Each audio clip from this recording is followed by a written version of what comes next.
ইসরায়েলের গুরুত্বপূর্ণ স্থাপনায় হামলা চালিয়ে যাওয়ার ঘোষণা তেহরানের। তেল আবিবে মার্কিন দূতাবাস ক্ষতিগ্রস্ত, মোসাদের গুপ্তচরের ফাঁসি কার্যকর।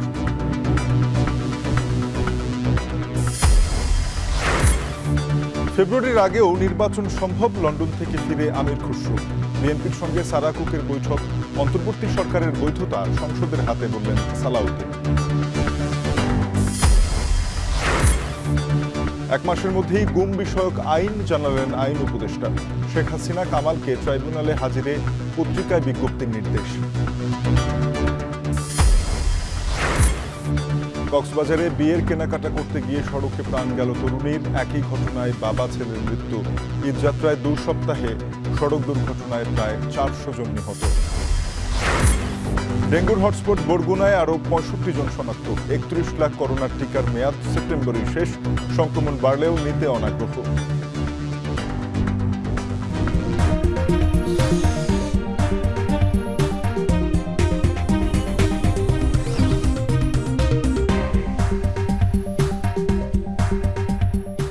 স্বাগত। এখন বিকেলে আপনাদের সাথে পুরো আয়োজনে আছি তানজিম শাফিন।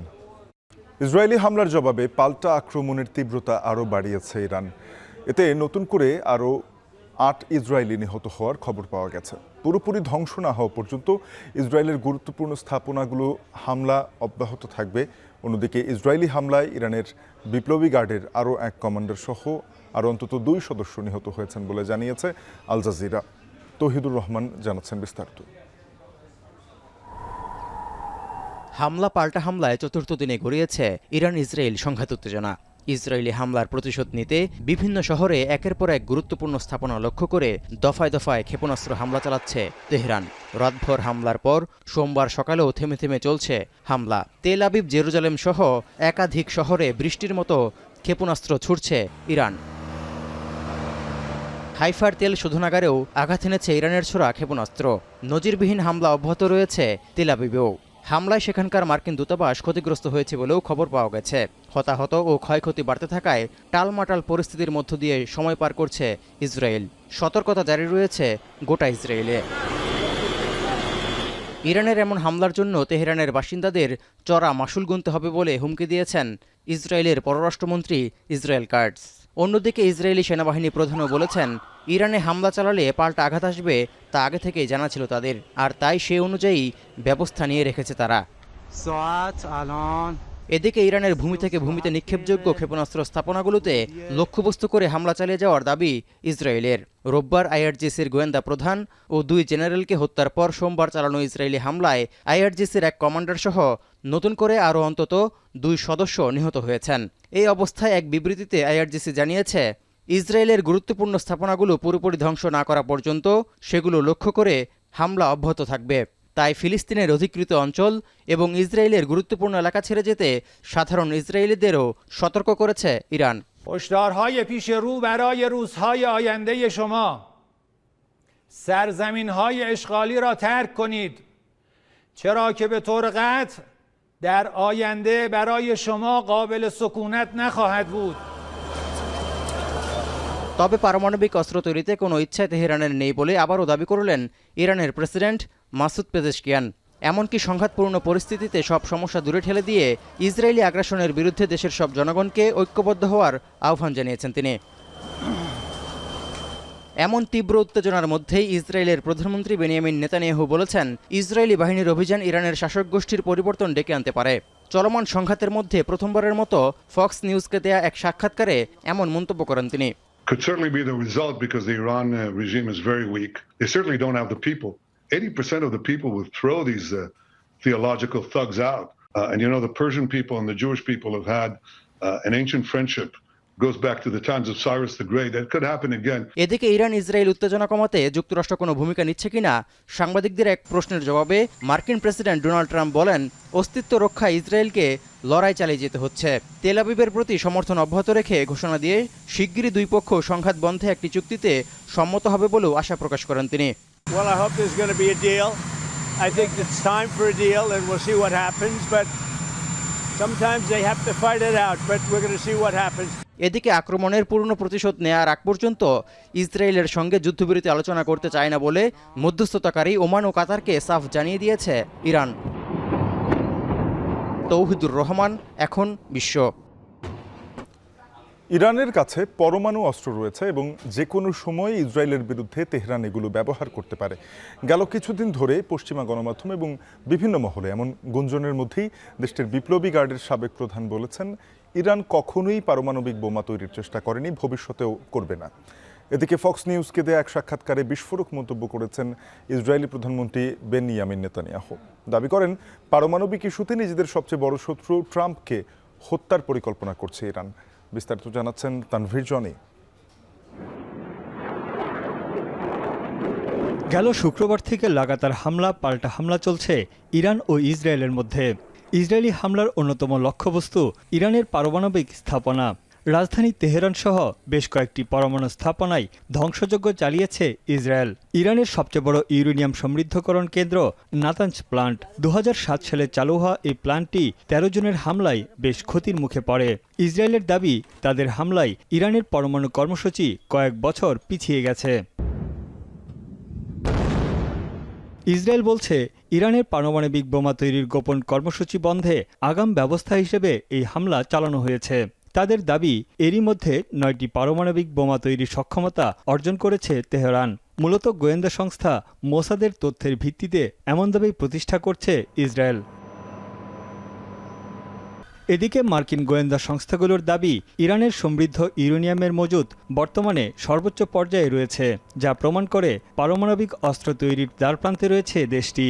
এখন ইসরায়েলি হামলার পর মূল ইস্যু হয়ে দাঁড়িয়েছে ইরানের পারমাণবিক কর্মসূচি।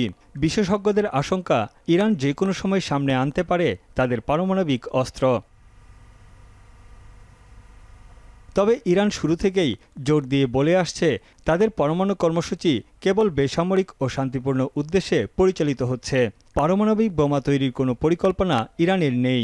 দেশটির রাষ্ট্রীয় টেলিভিশনের এক সাক্ষাৎকারে এই দাবি করেছেন বিপ্লবী গার্ডের সাবেক প্রধান মোহসেন রেজাই। یعنی هر چه زودتر عقلای آمریکا و اروپا باید به سرعت دولت مردانشون رو از پشت سر اسرائیل بکشونن بیرون.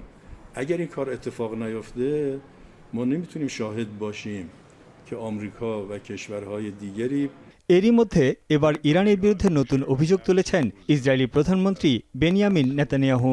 সংঘাত শুরুর পর প্রথমবারের মতো ফক্স নিউজকে দেয়া এক সাক্ষাৎকারে তিনি দাবি করেন, পারমাণবিক কর্মসূচির জন্য ট্রাম্পকে হুমকি হিসেবে চিহ্নিত করেছে ইরান, আর এই কারণেই তাকে হত্যার পরিকল্পনা করছে তারা। মার্কিন প্রেসিডেন্ট ডোনাল্ড ট্রাম্পের মতো একই সুরে কথা বলছেন ইউরোপীয় নেতারা। ইরানের কাছে কোনোভাবেই পারমাণবিক অস্ত্র থাকতে পারবে না। এই বিষয়ে নেতানিয়াহুর সঙ্গে ফোনে কথা বলেন ইউরোপীয় কমিশনের প্রেসিডেন্ট উর্জুলা ফন ডার লায়েন। কূটনৈতিক আলোচনার মাধ্যমে সংঘাত সমাধানেও জোর দেন তিনি।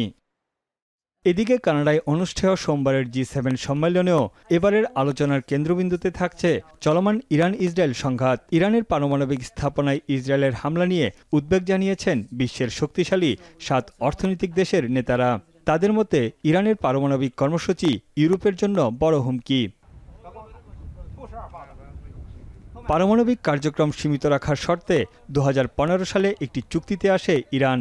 বিনিময়ে দেশটির উপর থেকে পশ্চিমা নিষেধাজ্ঞা শিথিল করার প্রতিশ্রুতি দেয়া হয়। তবে 2018 সালে যুক্তরাষ্ট্র একতরফাভাবে চুক্তি থেকে বেরিয়ে যায়। আন্তর্জাতিক আণবিক সংস্থার সবশেষ প্রতিবেদন বলছে, চলতি বছরের মে মাস পর্যন্ত ইরানের মোট সমৃদ্ধ ইউরেনিয়ামের মজুদ প্রায় 9000 কেজি। সংস্থাটির দাবি, পারমাণবিক বোমা তৈরিতে 90% পর্যন্ত ইউরেনিয়াম সমৃদ্ধ করতে খুব একটা দূরে নেই ইরান। বর্তমানে যে পরিমাণ ইউরেনিয়াম আছে তা দিয়ে 10টি পারমাণবিক বোমা তৈরি করতে পারবে ইরান। তানভীর জানি, এখন বিশ্ব। ইসরায়েলের গোয়েন্দা সংস্থার সদস্য ইসমাইল ফেকরিকে মৃত্যুদণ্ড দিয়েছে ইরান। দেশটির সুপ্রিম কোর্টের চূড়ান্ত অনুমোদনে সোমবার সকালে কার্যকর করা হয় তার মৃত্যুদণ্ড। মোসাদের সঙ্গে সহযোগিতা এবং অর্থের বিনিময়ে গোপন তথ্য পাচার করার অভিযোগ ছিল তার বিরুদ্ধে। ইরানের বিচার বিভাগ এক বিবৃতিতে জানায়, 2023 সালের ডিসেম্বরে ইরানের নিরাপত্তা সংস্থাগুলো পরিচালিত একটি অভিযানে গ্রেপ্তার করা হয় ইসমাইল ফিকরিকে। এই সময় মোসাদ সদস্যদের সঙ্গে সক্রিয়ভাবে যোগাযোগের প্রমাণ পায় তারা। ইরানের কৌশলগত স্থানের অবস্থান, নির্দিষ্ট ব্যক্তিদের বিবরণ এবং অভ্যন্তরীণ সাংগঠনিক মিশনের ব্যাপারে তিনি মোসাদের কাছে তথ্য পাচার করতেন। পরে তার কাছ থেকে উদ্ধার করা ইলেকট্রনিক ডিভাইসগুলো ফরেনসিক বিশ্লেষণ করে তা উন্মোচন করা হয়েছে।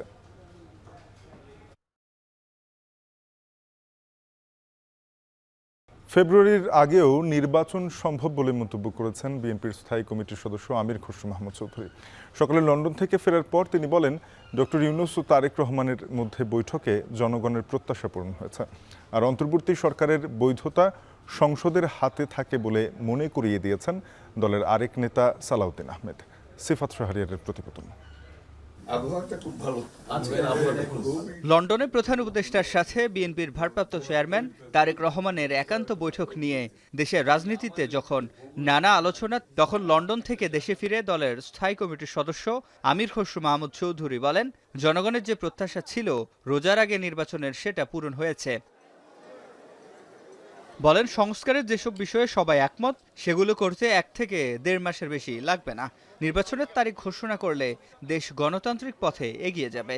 বাংলাদেশের মানুষের যে প্রত্যাশা ছিল যে দ্রুততম সময়ে, বিশেষ করে রোজার আগে জনগণের নির্বাচনের যে প্রত্যাশা ছিল, সেটা পূরণ হয়েছে আমি মনে করি। সেদিক থেকে তো আমি মনে করি এটা সফল একটা আলোচনা হয়েছে। এবং বাংলাদেশের সবচেয়ে বড় কথা হচ্ছে আমাদের বিশেষ বিশেষ সন্ধিক্ষণে আমাদের যে ঐক্যমত হয়, সেটা হচ্ছে আমাদের একটা ভালো দিক দেশের জন্য। একই সুরে কথা বলেন দলের আরেক স্থায়ী কমিটির সদস্য ডক্টর আব্দুল মঈন খান। বলেন, লন্ডন বৈঠকের পর দেশের রাজনীতিতে গুণগত পরিবর্তন হয়েছে। এ সময় প্রতিহিংসার রাজনীতি থেকে সবাইকে বের হয়ে আসার আহ্বান জানান তিনি। বাংলাদেশে নিযুক্ত ব্রিটিশ হাই কমিশনার সারাহ কুকের সাথে বিএনপির বৈঠক শেষে তিনি এসব বলেন। আসলে কিন্তু বাংলাদেশের একটা গুণগত পরিবর্তন হয়েছে, অস্বীকার করে বিএনপি কিন্তু প্রতিহিংসার রাজনীতিতে বিশেষ করে, সেটাকে মানুষের প্রতি হোক বা কোনো রাষ্ট্রের প্রতি হোক। আমরা একটা উদারনৈতিক রাজনৈতিক দল, আমরা মধ্যপন্থী রাজনৈতিক দল। এখানে আসলে মানুষ যত দোষী দেখ বিএনপিকে, আসলে কিন্তু দোষ দেওয়ার কোনো যুক্তি নাই। অন্যদিকে প্রেস ক্লাবে দলের আরেক স্থায়ী কমিটির সদস্য সালাউদ্দিন আহমেদ বলেন, দ্রুত গণতান্ত্রিক রূপান্তর প্রক্রিয়ায় যেতে হবে। সে সাথে লন্ডন বৈঠকে যে সিদ্ধান্ত হয়েছে, সে অনুযায়ী নির্বাচন কমিশনের সাথে সমন্বয় করার অনুরোধ জানান। বলেন, বৈধতার জন্য পরবর্তী সংসদের বিষয়টি অন্তর্বর্তী সরকারকে মাথায় রাখতে হবে। আপনাদের এই সরকারের রেটিফিকেশন লাগবে ইন দ্য নেক্সট পার্লামেন্ট, এটাও আপনারা মাথায় রাখবেন। এবং রেটিফিকেশন লাগলে এই লেজিটিমেসি কিভাবে দেয়া হবে, কোন জায়গায় দেয়া হবে, সেটাও আমরা বিবেচনা করব। সুতরাং জনগণের পক্ষে, আপনারা গণতন্ত্রের পক্ষে এবং অতি দ্রুত আমরা যাতে ডেমোক্রেটিক ট্রান্সফরমেশনের দিকে যেতে পারি, সেরকম কার্যক্রম আপনারা নেবেন। এদিকে প্রেস ক্লাবের ডিএফইউজে আয়োজিত আলোচনা সভায় ডাক্তার এজেডএম জাহিদ হোসেন বলেন, এখনো গণমাধ্যমে স্বৈরাচারের দোষর যারা আছেন, তাদের বিরুদ্ধে প্রতিবাদ জারি রাখতে হবে। অনলাইন এন্ড অফলাইন সবগুলোকেই কিন্তু। সিফাত শাহরিয়ার, এখন ঢাকা। শপথ ছাড়াই ডিএসসিসি কর্মকর্তাদের সঙ্গে মেয়র হিসেবে আনুষ্ঠানিক সভা করেছেন ইশরাক হোসেন। সভা শেষে সাংবাদিকদের প্রশ্নের উত্তরে তিনি বলেন, সরকারের উচিত নিরপেক্ষতা বজায় রেখে মেয়র পদ বুঝিয়ে দেয়া।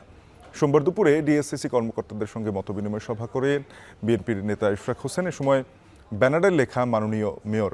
সভায় তিনি কর্মকর্তাদের মশক নিধনে কাজ করার ব্যাপারে দিক নির্দেশনা দেন। ইশরাককে মেয়র হিসেবে শপথ পড়ানোর দাবিতে গত 14 মে থেকে ঢাকাবাসীর ব্যানারে নগর ভবনের সামনে অবস্থান নিয়ে কর্মসূচি পালন করে আসছেন তার সমর্থকরা।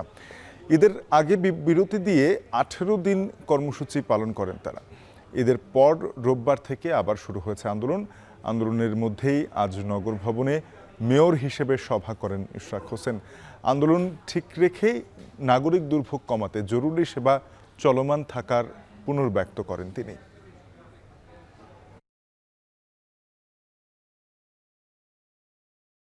দীর্ঘদিন এই আন্দোলন চলার ফলে বিভিন্ন ধরনের যে নাগরিক সেবা, সেই বিষয়গুলো আমাদেরকে মাথায় রাখতে হচ্ছে। আপনাদেরকে একটু তথ্য দিতে চাই যে এই আন্দোলনের শুরু থেকেই সমস্ত জরুরি সেবা কিন্তু চলমান ছিল, এবং সেটা আমাদের সিদ্ধান্তে আমরাই নিশ্চিত করেছি যে সকল ধরনের জরুরি সেবা যেগুলো রয়েছে সেগুলো যাতে চলমান থাকে। অর্থাৎ আমাদের আন্দোলনের কারণে যাতে জনগণের দুর্ভোগ তো হচ্ছেই, কিন্তু সেটি যাতে চরম আকারে না পৌঁছায়। গুমের বিচার ও স্থায়ীভাবে গুমের অপচেষ্টা বন্ধে 1 মাসের মধ্যেই গুম বিষয়ক আইন হবে বলে জানিয়েছেন আইন উপদেষ্টা আসিফ নজরুল। একই সঙ্গে 2 মাসের মধ্যে সেই আইনের আওতায় গুম বিষয়ক স্থায়ী কমিশন গঠনের কথাও জানিয়েছেন উপদেষ্টা। দেশে প্রথমবার আসতে পারা জাতিসংঘের গুম বিষয়ক প্রতিনিধি দলের সঙ্গে বৈঠক শেষে এসব কথা বলেন আইন উপদেষ্টা। বিরোধী মতকে নিশ্চিহ্ন করতে শেখ হাসিনার সরকারের অন্যতম প্রধান পৈশাচিক অনুষঙ্গ ছিল গুম। অন্তর্বর্তী সরকার দায়িত্ব নেয়ার পর গঠন করে গুম কমিশন। গেল বছর 14 ডিসেম্বর প্রধান উপদেষ্টার কাছে অন্তর্বর্তী প্রতিবেদন জমা দেয় গুম সম্পর্কিত তদন্ত কমিশন। কমিশনের তথ্য অনুযায়ী 2009 থেকে 2024 সাল পর্যন্ত 15 বছরে 1,500-এর বেশি জোরপূর্বক গুমের অভিযোগ নথিভুক্ত হয়েছে। অপহরণ, আটক, নির্যাতন, হত্যা ও মুক্তি এই 5টি ভাগে সুপরিকল্পিত ও সুশৃঙ্খল উপায়ে গুমের ঘটনা ঘটানো হয়েছে বলে গুম কমিশনের প্রতিবেদনে বলা হয়। নিখোঁজ হওয়া ব্যক্তিদের স্বজনরা বছরের পর বছর অপেক্ষায় থাকে প্রিয় মানুষের জন্য। গত 15 বছরে অসংখ্যবার রাস্তায় নেমেছেন তারা। 5 আগস্ট পরবর্তী বাংলাদেশে এই হারিয়ে যাওয়া মানুষদের 2-1 জনের খোঁজ মিললেও বাকিদের হদিস নেই। মিলছে আয়না ঘরের অস্তিত্ব, যেখানে আটকে রাখা হতো ভিন্ন মতের মানুষদের। গুম হওয়া ব্যক্তিদের বেশিরভাগকেই হত্যা করা হয়েছে জানিয়ে গুম কমিশনের তদন্ত প্রতিবেদন বলছে, জমা হওয়া 1850টি গুমের অভিযোগের 1350টির যাচাই বাছাই শেষ হয়েছে। এখনও নিখোঁজ 345 জনের হদিস পায়নি কমিশন। বিগত সরকারের আমলে ব্যর্থ হলেও এই বাস্তবতায় প্রথমবারের মতো দেশে আসার অনুমতি পেয়েছে জাতিসংঘের গুম বিষয়ক প্রতিনিধি দল। সকালে সচিবালয়ে তাদের সঙ্গে বৈঠকের পর সাংবাদিকদের সঙ্গে কথা বলেন আইন উপদেষ্টা আসিফ নজরুল। বলেন, 1 মাসের মধ্যে গুম বিষয়ক আইন ও 2 মাসের মধ্যে আইনের আওতায় স্থায়ী কমিশন করা হবে। আমরা গুম বিষয়ক যে আইন করব, সেই আইনের অধীনেও আমরা একটা খুব শক্তিশালী কমিশন গঠন করার ইচ্ছা রাখি, সেটা তাদের জানিয়েছি।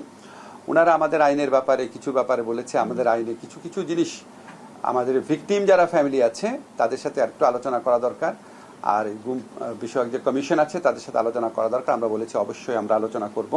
চলমান কমিশন যেখানে কাজ শেষ করবে সেখান থেকেই স্থায়ী কমিশনের কাজ শুরু করা হবে বলেও জানান উপদেষ্টা। আরও বলেন, বিভিন্ন সময়ে যারা গুমের শিকার তাদের আইনের আওতায় নিখোঁজ সনদ দেয়া যায় কিনা সেই বিষয়েও ভাবছে সরকার। ডেথ সার্টিফিকেটের অভাবে গুমের শিকার যে ব্যক্তিরা আছেন তাদের পরিবাররা অনেক ভুগে। আপনারা তো দেখছেন, আমি 15 বছর তাদের সাথে সমস্ত আন্দোলন ছিলাম, সো আমি সাফারিংসটা জানি। তা আমরা আইনে একটা প্রতিকার দিতে পারি, সেটা হচ্ছে missing person certificate, death certificate না, মিসিং পার্সন সার্টিফিকেট। সেটা আমরা বিবেচনা করছি। এই মিসিং পার্সন সার্টিফিকেট যার কাছে থাকবে, উনি ওনার পরিবারে কেউ যদি গুমের শিকার হয় তাহলে ব্যাংক অ্যাকাউন্ট নিয়ে ডিল করা, উত্তরাধিকারিত্ব প্রশ্ন, এগুলি নিয়ে যেন উনি প্রতিকার পেতে পারে। গুম প্রতিরোধ ও বিচারের ক্ষেত্রে কোনো প্রকল্প নয়, বরং বিদেশ থেকে বুদ্ধিবৃত্তিক ও কৌশলগত সহায়তা নেবার কথা জানিয়েছেন আইন উপদেষ্টা। এটা বলেছি আমরা গুম বিষয়ক যে আইন করব। মুজাহিদ শুভ, এখন, ঢাকা। আগামী 1 সপ্তাহের মধ্যে শেখ হাসিনা ও আসাদুজ্জামান খান কামালকে হাজির হওয়ার জন্য ট্রাইব্যুনাল আদেশ দিয়েছেন। সোমবার আন্তর্জাতিক অপরাধ ট্রাইব্যুনাল এই আদেশ দেন। সময় চিফ প্রসিকিউটর আরও জানান, 24 জুনের মধ্যেই আসামিরা হাজির হয়ে মামলা মোকাবিলা না করলে পরবর্তী প্রক্রিয়া অনুসরণ করে বিচার প্রক্রিয়া চলতে থাকবে। বিস্তারিত থাকছে আজহার লিমনের প্রতিবেদনে। 16 জুলাই থেকে 5 আগস্ট 1400 ছাত্র জনতাকে হত্যার দায়ে সাবেক প্রধানমন্ত্রী শেখ হাসিনা, সাবেক স্বরাষ্ট্রমন্ত্রী আসাদুজ্জামান খান কামাল এবং সাবেক আইজিপি আব্দুল্লাহ আল মামুনের মামলা যখন মূল বিচারের দিকে এগোচ্ছে, তখনও অনুপস্থিত প্রধান 2 আসামি। সোমবার এই মামলার দ্বিতীয় শুনানির দিনের শুরুতে ট্রাইব্যুনালের কাছে এ বিষয়টি উত্থাপন করেন প্রধান কৌঁসুলি। পুলিশের দেয়া রিপোর্টের তথ্য তুলে ধরে চিফ প্রসিকিউটর বলেন, শেখ হাসিনা ও সাবেক স্বরাষ্ট্রমন্ত্রী আসাদুজ্জামান খান কামালকে গ্রেপ্তারের উদ্দেশ্যে বহুবার আইনশৃঙ্খলা রক্ষা বাহিনী অভিযান পরিচালনা করেও দেশের কোথাও তাদের খুঁজে পায়নি। তারা অজ্ঞাত স্থান বা প্রতিবেশী দেশে লুকিয়ে থাকতে পারে বলেও উল্লেখ করেন প্রসিকিউটর। এ অবস্থায় ট্রাইব্যুনালের আইন অনুযায়ী তাদের হাজির হতে 2টি পত্রিকায় বিজ্ঞপ্তি দেবার আবেদন জানান তিনি, যা মঞ্জুর করেন বিশেষ ট্রাইব্যুনাল।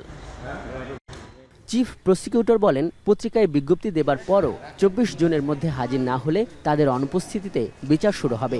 শেখ হাসিনা কামালের পক্ষে রাষ্ট্র আইনজীবী নিয়োগ দেবে। প্রসিডিওর অনুযায়ী যেহেতু গ্রেপ্তার তাদেরকে করা যায়নি, সে কারণে আদালত আগামী 1 সপ্তাহের মধ্যে তাদেরকে হাজির হওয়ার জন্য, অর্থাৎ এই আসামি শেখ হাসিনা এবং আসাদুজ্জামান খান কামালকে আগামী 1 সপ্তাহের মধ্যে হাজির হওয়ার জন্য নির্দেশনা দিয়ে আদালতের এই আদেশটি দুটো বাংলাদেশের বহুল প্রচারিত পত্রিকায় বিজ্ঞপ্তি দেওয়ার জন্য আদেশ দিয়েছেন এবং এই বিজ্ঞপ্তি অনুযায়ী তারা যাতে হাজির হন আগামী 24শে জুন তাদেরকে সেই বিজ্ঞপ্তির মাধ্যমে জানিয়ে দেওয়া হবে 24শে জুনের মধ্যে তারা যাতে এই আদালতে এসে হাজির হয়ে এই বিচার প্রক্রিয়া মোকাবেলা করেন। আগামী 24শে জুন তারিখে পরবর্তী তারিখ নির্ধারিত হয়েছে। গেল 1 জুন শেখ হাসিনার আনুষ্ঠানিক বিচার শুরুর দিনে ট্রাইব্যুনাল এলাকায় ককটেল বিস্ফোরণের ঘটনা ঘটেছিল। সোমবার ভোরেও 2টি ককটেল ছুড়ে মারে দুর্বৃত্তরা। এর মধ্যে একটি ককটেল বিস্ফোরিত হয়। চিফ প্রসিকিউটর বলছেন এসব বিষয়ে আমলে নিচ্ছে না প্রসিকিউশন। তাদের লক্ষ্য বিচার নিশ্চিত, এ থেকে কেউ বিচ্যুতি ঘটাতে পারবে না। বাংলাদেশে যে অপরাধ হয়েছে সেটার বিচার হতে হবে, এটা ন্যায় বিচারের দাবি, আইনের দাবি, জাতীয় প্রত্যাশা। সেটা স্মুথলি অগ্রসর হতে থাকবে। কেউ যদি এটাকে বাধাগ্রস্ত করার চেষ্টা করে, কেউ যদি আইন অমান্যকারী কোনো কাজ করে, সেই ব্যাপারে যথাযথ আইনি ব্যবস্থা গ্রহণ করা হবে। এদিকে আগামী বৃহস্পতিবার শেখ হাসিনার বিরুদ্ধে আদালত অবমাননা মামলার শুনানির দিন ধার্য রয়েছে। কিভাবে শেখ হাসিনা 227 জনকে হত্যার হুমকি দিয়েছিলেন তা বিশ্বকে দেখাতে শুনানির কার্যক্রম সরাসরি সম্প্রচার করা হবে বলে জানিয়েছে প্রসিকিউশন। এবং চৌধুরী আব্দুল আল মামুনের বিরুদ্ধে আজহার লিমন, এখন, ঢাকা। ঈদের আনন্দ শেষে সন্তানকে মাদ্রাসায় দিতে যাওয়ার পথে প্রাণ গেল এক বাবার, সাথে নিভে গেল শিশুপুত্রের জীবনও। আর মাত্র কদিন পর যে মেয়েটার বিয়ের সানাই বাজার কথা ছিল সেও রইল না আর। কক্সবাজারের রামুতে বাস ও কাভার্ড ভ্যানের মুখোমুখি সংঘর্ষে এই 3 জন প্রাণ হারান, আহত হয়েছেন আরও অনেকে। প্রতিবেদনে থাকছে বিস্তারিত। ঈদের ছুটির রেশ এখনো শেষ হয়নি। সোমবার সকালে চট্টগ্রামের পথে ছুটছিল যাত্রীবাহী বাসটি। তবে রামুর রশিদনগর এসে মুহূর্তেই থেমে যায় সবকিছু। কাভার্ড ভ্যানের সঙ্গে সংঘর্ষে খাদে পড়ে যায় বাসটি। মুহূর্তেই মারা যান 3 জন। কক্সবাজার সদর হাসপাতালের মর্গের সামনে স্বজনরা যেন বাকরুদ্ধ। চট্টগ্রাম জামিয়াতুন নূর মাদ্রাসায় ভর্তি করে দেওয়ার জন্য ওনার আব্বা ওনাকে নিয়ে যাচ্ছে, পথে ফোরব এবং কাভার ভ্যানে অ্যাক্সিডেন্ট হয়ে মারা গেছে। ঈদুল আজহার বন্ধতে আসছিল তো বাসায়, ওখান থেকে মাদ্রাসা খুলছে, ওখানে বাড়াইতে যাচ্ছে। নিহতদের মধ্যে ছিলেন হাবিবুল্লাহ ও তার একমাত্র ছেলে নাহিদ। ঈদের পর নাহিদকে মাদ্রাসায় দিতে যাওয়ার পথে এই দুর্ঘটনা ঘটে। অন্যদিকে রিমঝিম বড়ুয়া বিয়ের কেনাকাটায় বের হয়েছিলেন। মাত্র কয়েকদিন পরেই বধূ সাজার কথা ছিল তার। অত্যন্ত মর্মাহত যে তার বিয়ের 5 তারিখ কিভাবে এত বড় একটা দুর্ঘটনা ঘটে গেল, তার উপর কেন এত বড় একটা অবস্থা তৈরি হলো, আমরা এটা বুঝতে পারি, কষ্ট হচ্ছে। তো আমরা এই ধরনের যারা অপরাধী আছে, বিশেষ করে যারা এখানে অবহেলা করছে, গাড়ি চালাতে গিয়ে অনেকের জীবন ধ্বংস করছে সামান্য অবহেলা করতে গিয়ে, আমরা তাদের বিচার চাই। আমরা এটার সরজমিনে তদন্ত হোক। এছাড়া এ ঘটনায় আহত 7 জনকে উদ্ধার করে কক্সবাজার সদর হাসপাতালে চিকিৎসার জন্য পাঠানো হয়েছে। পুলিশ জানায়, দুর্ঘটনার পর বাস ও কাভার্ড ভ্যান জব্দ করা হলেও পালিয়ে গেছে চালকরা। রামু রশিদনগর জেডিকাল রাস্তার মাথায় মুখোমুখি সংঘর্ষে এখানে ওই 3 জন মারা যায় এবং 8-10 জন কি আহত হয় গুরুতর। কারণ আহত যে হাসপাতালে পাঠানো হয়েছে, সবাই হাসপাতালে পাঠানো হয়েছে, প্লাস ওই যে গাড়িগুলো উদ্ধার করে এবং জব্দ করে নিয়ে যাওয়ার সময় আইনগত ব্যবস্থা প্রক্রিয়া আছে। এদিকে কুষ্টিয়ার সদর উপজেলার বৃত্তিপাড়া এলাকায় যাত্রীবাহী বাস ও ট্রাকের সংঘর্ষে মারা গেছেন একজন। নিহত রাশিদুল ইসলামী বিশ্ববিদ্যালয়ের আরবি ভাষা ও সাহিত্য বিভাগের 18-19 শিক্ষাবর্ষের শিক্ষার্থী। কক্সবাজার, এখন। এবারের ঈদুল আজহায় প্রাণহানি বেড়েছে সড়ক দুর্ঘটনায়। 2 সপ্তাহের ঈদযাত্রায় 379টি সড়ক দুর্ঘটনায় নিহতের সংখ্যা প্রায় 400, যার শেষে রয়েছে মোটরসাইকেল। যাত্রী কল্যাণ সমিতির এক প্রতিবেদনে উঠে এসেছে এসব তথ্য। বিশেষজ্ঞরা বলছেন, সড়ক দুর্ঘটনা রোধে প্রয়োজন সমন্বিত পরিকল্পনা আর আইনের সঠিক বাস্তবায়ন। বিস্তারিত সাজিদ আরাফাতের প্রতিবেদনে। বেপরোয়া যানবাহনের গতির জন্য আনন্দের ঈদযাত্রা মুহূর্তেই বিষাদে পরিণত হয়েছে অসংখ্য পরিবারের। বাবা, ছেলে, 3 বন্ধু, স্বামী স্ত্রীর প্রাণ গেছে সড়কে। ফাঁকা রাস্তায় বেপরোয়া যান চলাচল আর ঈদযাত্রায় সড়কে বিশৃঙ্খলার অভাবে প্রতিবছরই ঝরে যায় অসংখ্য তাজা প্রাণ। আর আছে সড়ক মহাসড়কে মোটরসাইকেল দুর্ঘটনা। দাঁড়িয়ে থাকা অ্যাম্বুলেন্সে ধাক্কা লাগার ঘটনাও ঘটেছে। গেল কয়েক বছরের মতো এবছর ঈদুল আজহায় বাড়ি ফেরা ও ছুটির পর কর্মস্থলে ফিরতে গিয়ে সড়ক দুর্ঘটনার পরিসংখ্যান তুলে ধরে যাত্রী কল্যাণ সমিতি। সংবাদ সম্মেলনে সংগঠনটি জানায়, এবারের ঈদযাত্রায় 15 দিনে 379টি সড়ক দুর্ঘটনায় নিহত হয়েছে 390 জন, আর আহতের সংখ্যা 1182 জন। দেশের সড়ক মহাসড়কে বৃষ্টির কারণে ছোট বড় গর্তের সৃষ্টি হয়েছে। এইসব গর্তের কারণে বেপরোয়া গতির যানবাহন দুর্ঘটনায় পতিত হয়েছে। ঈদের পরে প্রায় ৮০% যানবাহন বিরামহীন ও বিশ্রামহীনভাবে একই চালক দিয়ে যানবাহন চালাতে গিয়ে বেশি দুর্ঘটনা সংঘটিত হয়েছে। সড়ক দুর্ঘটনা মনিটরিং সেলের প্রতিবেদনে জানানো হয়, বিগত ঈদুল আজহার তুলনায় সড়ক দুর্ঘটনা 22.65% বেড়েছে, আর প্রাণহানি বেড়েছে 16.07%। এসব দুর্ঘটনার শীর্ষে রয়েছে মোটরসাইকেল। এছাড়া রেলপথে 25টি দুর্ঘটনায় 25 জন নিহত ও 12 জন আহত হয়েছে বলেও প্রতিবেদনে জানানো হয়।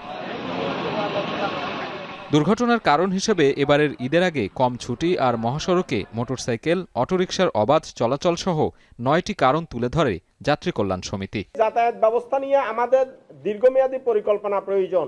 সড়কে সবার আগে আমাদের উন্নত গণপরিবহন ব্যবস্থা এবং ব্যবস্থাপনার সক্ষমতা। দুর্ঘটনা রোধে ব্যাটারি চালিত অটোরিকশা নিবন্ধন নিয়ন্ত্রণ, প্রশিক্ষিত দক্ষ চালক, ফিটনেসবিহীন যানবাহন নিষিদ্ধ, সড়ক আইনের সুশাসন নিশ্চিত সহ 12টি সুপারিশ তুলে ধরে সংগঠনটি। বিশেষজ্ঞরা বলছেন, সড়কপথের বাড়তি চাপ ঈদযাত্রায় বিঘ্ন ঘটিয়েছে। এছাড়া সড়ক দুর্ঘটনা কমাতে প্রশাসনের পক্ষ থেকে ব্যবস্থাপনাও ছিল অত্যন্ত নাজুক। ট্রাফিক ব্যবস্থাপনা এই জায়গাতে আমার কাছে মনে হয় দুর্বলতা যেটা ছিল যে আমরা আসলে ইন্টারসেকশন ম্যানেজমেন্ট ঠিকভাবে করতে পারিনি। বেপরোয়া বা এবড়ো থেবড়ো চালানোর যে টেন্ডেন্সি সেটা কিন্তু রয়েছে, কারণ মনিটরিংয়ের একটা বড় অভাব ছিল বিভিন্ন জায়গায়। পাশাপাশি আমি মনে করি আমাদের একটা রাজনৈতিক একটা সদিচ্ছার প্রয়োজন রয়েছে, সরকারের সদিচ্ছার প্রয়োজন রয়েছে। আমরা আসলে যদি দীর্ঘস্থায়ী সাস্টেনেবল এইটা যদি সমাধান করতে চাই, আমাদেরকে সড়কের পাশাপাশি আমাদের নৌ এবং রেলপথগুলোকে মধ্যে ভালো করতে হবে। নিরাপদ ঈদযাত্রা নিশ্চিত করতে শিগগিরই টেকসই সমন্বিত পরিকল্পনা ও সড়ক ব্যবস্থাপনায় কাঠামোগত সংস্কারের তাগিদ দেন বিশেষজ্ঞরা। সাজিদ আরাফাত, এখন, ঢাকা। ডেঙ্গু আক্রান্তের দিক থেকে শীর্ষে উপকূলীয় জেলা বরগুনা। দিন দিন বেড়ে চলেছে আক্রান্ত মৃত্যুর সংখ্যা। নতুন করে জেলায় 65 জন ডেঙ্গু আক্রান্ত হয়েছে। এ নিয়ে জেলায় ডেঙ্গুতে মোট আক্রান্ত হলেন 1903 জন, আর মৃত্যু হয়েছে 5 জনের। এমন অবস্থায় রোগীর চাপ সামাল দিতে হিমশিম খাচ্ছে হাসপাতাল কর্তৃপক্ষ। এদিকে ডেঙ্গু ভয়াবহ রূপ নেওয়ার পর যেন টনক নড়েছে পৌর প্রশাসনের। ঈদের ছুটির পর তড়িঘড়ি করে মশক নিধন ও বর্জ্য ব্যবস্থাপনার কাজ শুরু করেছে প্রশাসন ও স্বেচ্ছাসেবী সংগঠনগুলো। বছরের শুরুতে ডেঙ্গু পরিস্থিতি নিয়ে বিশেষজ্ঞরা সতর্ক করলেও প্রশাসনের উদাসীনতার অভিযোগ করে আসছেন স্থানীয়রা।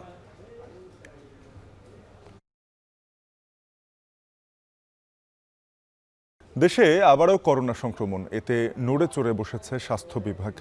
প্রস্তুতি নিচ্ছে সম্ভাব্য ঝুঁকি কমানোর। স্বাস্থ্য অধিদপ্তর বলছে, এখন তাদের হাতে 31 লাখ টিকা মজুদ আছে। তবে এর মধ্যে 17 লাখ টিকার মেয়াদ শেষ হবে আগামী আগস্টে, বাকি 14 লাখেরও মেয়াদ শেষ হবে সেপ্টেম্বরের মধ্যে। এরই মধ্যে গর্ভবতী, বয়স্ক, বিভিন্ন রোগে আক্রান্ত ও 1 বছরের আগে টিকা নেওয়া মানুষকে টিকা গ্রহণে আহ্বান জানিয়েছেন স্বাস্থ্য মহাপরিচালক। আরও জানাচ্ছেন মুজাহিদ শুভ। টানা 313 দিন পর একজন ও 686 দিন পর একদিনে কোভিডে 2 জনের মৃত্যুতে কিছুটা হতচকিত দেশের মানুষ। মূলত টিকা নেয়ার প্রবণতা বাড়ার সাথে সাথেই কমে এসেছিল কোভিডে মৃত্যুর হার। বছর পেরিয়ে নতুন করে সংক্রমণ ও মৃত্যুর পর আলোচনায় এসেছে মজুদ টিকা ও তা গ্রহণে মানুষের আগ্রহের বাস্তবতা। স্বাস্থ্য অধিদপ্তর বলছে, এখন তাদের হাতে 31 লাখ টিকা মজুদ আছে, যার মধ্যে 14 লাখ অধিদপ্তরে এবং প্রায় 17 লাখ সারা দেশের সিভিল সার্জন অফিসে সংরক্ষিত আছে। তবে হতাশার খবর হলো 17 লাখ টিকার মেয়াদ শেষ হবে আগামী আগস্ট মাসের মধ্যে, বাকি 14 লাখেরও মেয়াদ শেষ হবে সেপ্টেম্বরের মধ্যে। 2024-25 সালের জন্য যে ওমিক্রন ভেরিয়েন্ট টিকা সেটা দিতে, কিন্তু সেই টিকা মাত্র ইউএসএতে বোধহয় এই বছরই আসলো এবং অন্য কোনো দেশে আসছে বলে আমার জানা নেই। তো সেটা আমাদের দেশে আসতে সময় লাগবে। WHO বলছে, যদি নতুন টিকা না থাকে পুরনো টিকা দেওয়া যাবে এবং সেই টিকাটা ডিজিজ সিভিয়ারিটিটা কমায় আসবে, রোগের যে সিভিয়ার হয়ে যায় সেটার মাত্রাটা কমায় আনবে। কোভিডের নতুন সাব ভ্যারিয়েন্টের বিপক্ষে মজুদ থাকা টিকা শতভাগ কার্যকরী না হলেও এটি অনেকটাই সুরক্ষা দেবে বলে মনে করছেন বিশ্লেষকরা। বিশেষ করে গর্ভবতী, বয়স্ক, বিভিন্ন রোগে আক্রান্ত ও 1 বছরের আগে টিকা নেয়া মানুষকে টিকা গ্রহণের আহ্বান জানিয়েছেন স্বাস্থ্য অধিদপ্তরের মহাপরিচালক। পুরাতনদের মধ্যে যাদেরকে দেওয়া জরুরি তাদের মধ্যে হচ্ছে অ্যাবভ 60 ইয়ার্স, যারা রিস্ক পেশেন্ট হিসেবে আমরা ধরে রাখি, তাদেরকে 6 মাস পরে আরেকটা ডোজ দেওয়া উচিত। আর যারা ধরেন অ্যাডাল্ট কিন্তু আগে ভ্যাকসিন নিয়েছে এই গ্রুপ, কিন্তু তাদের কোমরবিডিটিস রয়েছে, যারা সরাসরি কোভিড পেশেন্টের সাথে কাজ করেন, আর রিসেন্ট প্রেগনেন্সি হইলে প্রতি প্রেগনেন্সিতে একটা করে ডোজ নিতে হবে। এখন গ্রহণ না করলেও কোভিড পরিস্থিতি আরও খারাপ হলে টিকার চাহিদা বাড়বে। সেই বাস্তবতায় নতুন ভ্যারিয়েন্টের বিপক্ষে কার্যকরী টিকা আনতে এখনই পদক্ষেপ নেবার তাগিদ বিশেষজ্ঞদের। সংক্রমণ যদি বাড়তেই থাকে তাহলে তো আনতে হবে, আর সংক্রমণ যদি এখনই কমে যায় তাহলে হয়তো আমাদের অল্প টিকা আনলেই চলবে। টিকা তো আনতেই হবে, টিকাবিহীন অবস্থা থাকা যাবে না। সে যদি এটার মেয়াদ শেষ হয়ে গিয়ে থাকে অবশ্যই টিকা মজুদ রাখতে হবে আমাদের। কিন্তু টিকা নিলেও কিন্তু সংক্রমণটা হতে পারে, কিন্তু সংক্রমণ হলে কিন্তু তার গুরুতর অবস্থা হবে না। উপসর্গ প্রকাশ পেলেই পরীক্ষা, আর ৬০ বয়স্কদের হাতে থাকা টিকা নিকটতম কেন্দ্র থেকে জরুরি ভিত্তিতে নেবার আহ্বান বিশেষজ্ঞদের। কারণ ৬ মাস পর থেকেই কোভিডের বিরুদ্ধে সুরক্ষা কমতে থাকে টিকার। মুজাহিদ শুভ, এখন, ঢাকা। সিলেট থেকে হবিগঞ্জ ফেরার পথে চলন্ত বাসে এক কলেজ ছাত্রীকে সংঘবদ্ধ ধর্ষণের অভিযোগ উঠেছে এক বাস চালক ও হেলপারের বিরুদ্ধে। এরপর সেনাবাহিনী ও পুলিশ ভুক্তভোগীকে উদ্ধার ও বাস চালককে আটক করে, তবে পলাতক রয়েছে হেলপার। ভুক্তভোগী তরুণীকে শারীরিক পরীক্ষার জন্য হবিগঞ্জ সদর হাসপাতালে ভর্তি করা হয়েছে। বিস্তারিত দেখুন প্রতিবেদনে।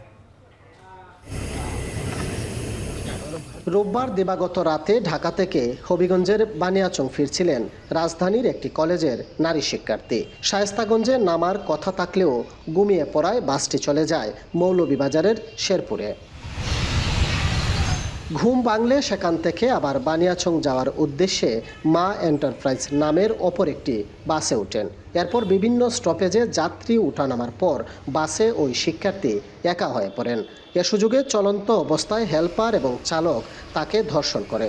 বাসটি নবীগঞ্জের আউশকান্দি এলাকায় পৌঁছালে শিক্ষার্থীর চিৎকার শুনে স্থানীয়রা সেনাবাহিনী ও পুলিশকে খবর দেয়। পরে আইনশৃঙ্খলা বাহিনীর সদস্যরা বাস চালক সাব্বির মিয়াকে গ্রেফতার করতে সক্ষম হলেও পালিয়ে যায় হেলপার লিটন। ভুক্তভোগীকে উদ্ধার করে ভর্তি করা হয় হবিগঞ্জ সদর হাসপাতালে। চিকিৎসক জানিয়েছেন তার শরীরে আঘাতের চিহ্ন রয়েছে। আজকে সকালবেলা একজন ভিকটিম আমাদের হাসপাতালে এসেছেন। আনুমানিক বয়স হচ্ছে 21 বছর এবং ভিকটিমের ভাষ্য অনুযায়ী তাকে দুজন মিলে ধর্ষণ করেছে এবং সম্ভবত এটা বাসে করেছে আর কি, বা কোনো যানবাহনে করেছে। এবং আমার হাসপাতালে আসার পর আমার যে কনসার্ন যে ডক্টর আছেন তিনি ভিকটিমকে যথাযথভাবে পরীক্ষা নিরীক্ষা করেছেন এবং পরবর্তী পরীক্ষা আরও কিছু বাকি আছে। তবে পুরো রিপোর্ট না আসা পর্যন্ত আসলে আমরা পূর্ণাঙ্গ রিপোর্ট প্রকাশ করতে পারছি না। তবে ভিকটিমের শরীরে কিছুটা আঘাতের চিহ্ন পাওয়া গিয়েছে। পুলিশ সুপার সহ প্রশাসনের ঊর্ধ্বতন কর্মকর্তারা ঘটনাস্থল পরিদর্শন করেন। পলাতক হেলপারকে ধরতে আইনশৃঙ্খলা বাহিনী চেষ্টা করছে বলে জানান তিনি। অভিযুক্ত ড্রাইভারের সঙ্গে কথা বলি, তার সঙ্গে কথা বলে তার যে সহযোগী আছে তার বিভিন্ন খোঁজখবর নিয়ে তাকে গ্রেপ্তারের জন্য বিভিন্ন রকম নির্দেশনা দেওয়া হয় এবং বিভিন্নভাবে চেষ্টা করছি আমরা। ভোরেই অভিযুক্ত চালক ও হেলপারকে আসামি করে নবীগঞ্জ থানায় মামলা করেছেন ভুক্তভোগী শিক্ষার্থী। কাজল সরকার, এখন, হবিগঞ্জ। সাবেক ভূমিমন্ত্রী সাইফুজ্জামানের পর এবার যুক্তরাজ্যে থাকা বসুন্ধরা গ্রুপের চেয়ারম্যানের 2 সন্তানের সম্পদ জব্দে চিঠি দিয়েছে দুদক। সোমবার দুদকের এক নিয়মিত ব্রিফিংয়ে দুদক চেয়ারম্যান বলেন, তাদের দেয়া তথ্যে যুক্তরাজ্যে সাবেক ভূমিমন্ত্রীর 1025 কোটি টাকার সম্পদ জব্দ করা হয়েছে। এখন যুক্তরাজ্যের আদালতের অনুমতি মিললে পাচার হওয়া সম্পদ দেশে ফেরানো সম্ভব। ব্রিটিশ সংসদ সদস্য হিসেবে নয়, বাংলাদেশি নাগরিকত্বের আড়ালে টিউলিপ সিদ্দিকের একাধিক দুর্নীতির প্রমাণ পাওয়া গেছে বলেও দাবি করেন আব্দুল মোমেন। বলেন, দুদকের অভিযুক্ত হওয়ায় লন্ডনে তার সঙ্গে দেখা করেননি প্রধান উপদেষ্টা। সরকারি চাকরি আইন সংশোধন অধ্যাদেশ 2025 বাতিলের দাবিতে ফের বিক্ষোভ মিছিল ও সমাবেশ করেছে সচিবালয়ের কর্মকর্তা কর্মচারীরা। সকালে সচিবালয়ে জনপ্রশাসন মন্ত্রণালয়ের ভবনের নিচে কর্মচারী কর্মকর্তা ঐক্য ফোরামের ব্যানারে বিক্ষোভ ও সংক্ষিপ্ত সমাবেশ হয়। এ সময় পরিষদের নেতারা অধ্যাদেশ সংশোধন না করা হলে কর্মসূচি চালিয়ে যাওয়ার ঘোষণা দেন। এদিকে চলমান আন্দোলন নিয়ে সাংবাদিকদের প্রশ্নে আইন উপদেষ্টা বলেন, সরকারি কর্মচারী অধ্যাদেশ পুনর্বিবেচনার সুযোগ রয়েছে। এই সংক্রান্ত একটি সভা করে উপদেষ্টা পরিষদে পাঠানো হবে। ধৈর্য ধরে কর্মসূচি দেওয়ার আহ্বান করেন আইন উপদেষ্টা।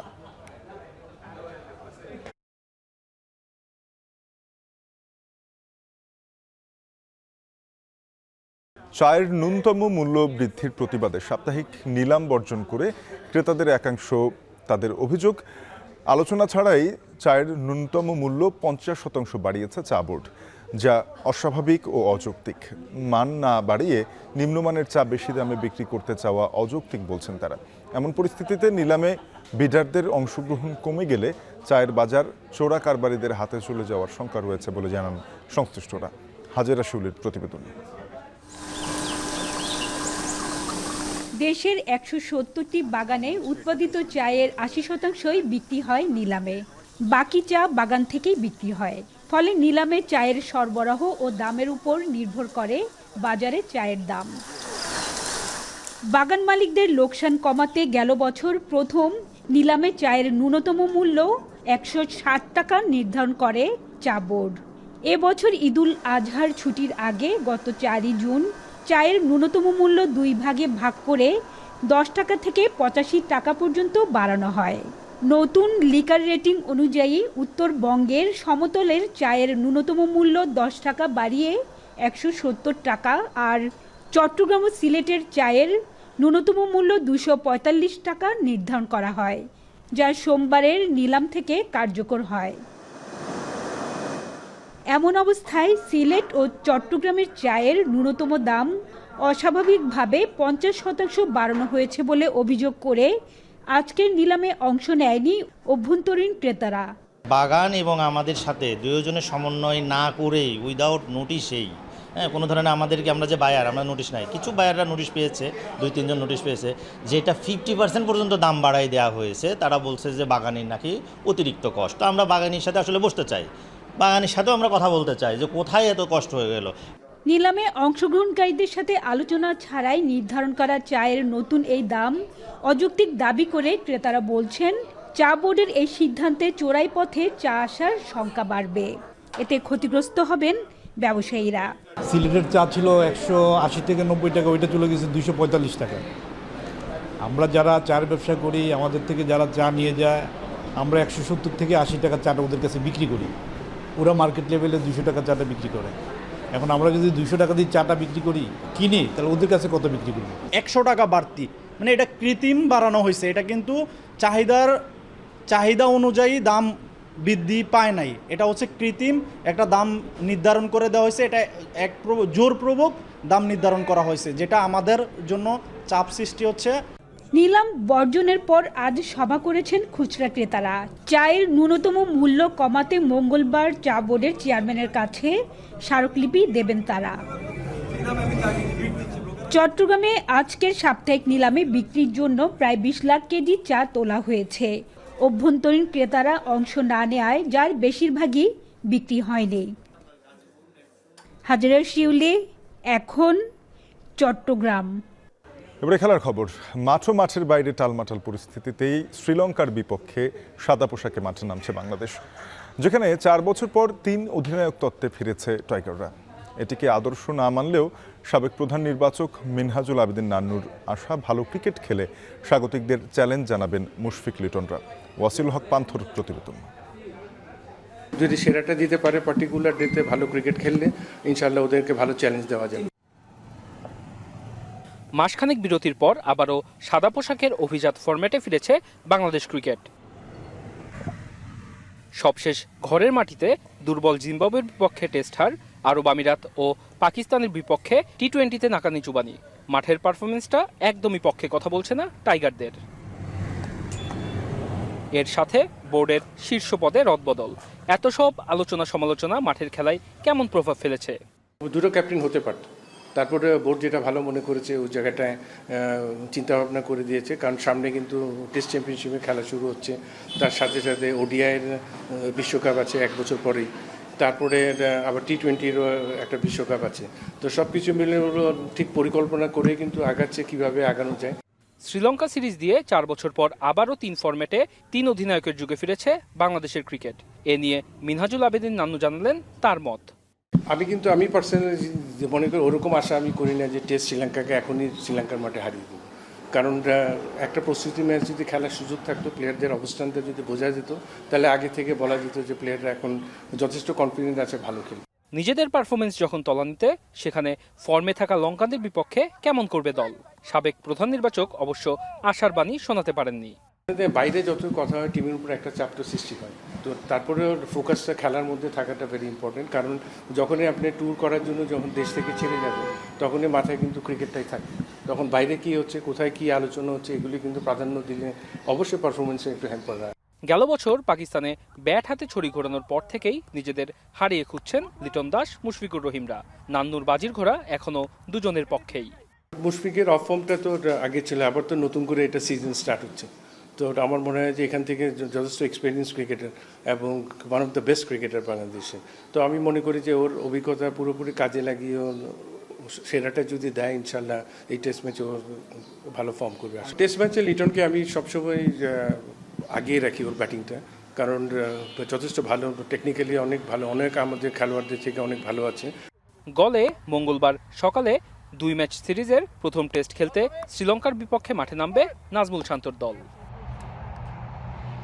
ওয়াসিউল হক পান্থ, এখন, ঢাকা। এর সাথে শেষ করছে এখন বিকেলের আয়োজন। এখন টেলিভিশনের ওয়েবসাইট দেখতে ভিজিট করুন www.এখন.tv। যুক্ত থাকুন ফেসবুকে facebook.com/tv.এখন, আর ইউটিউবে চোখ রাখুন youtube.com/c/echontv।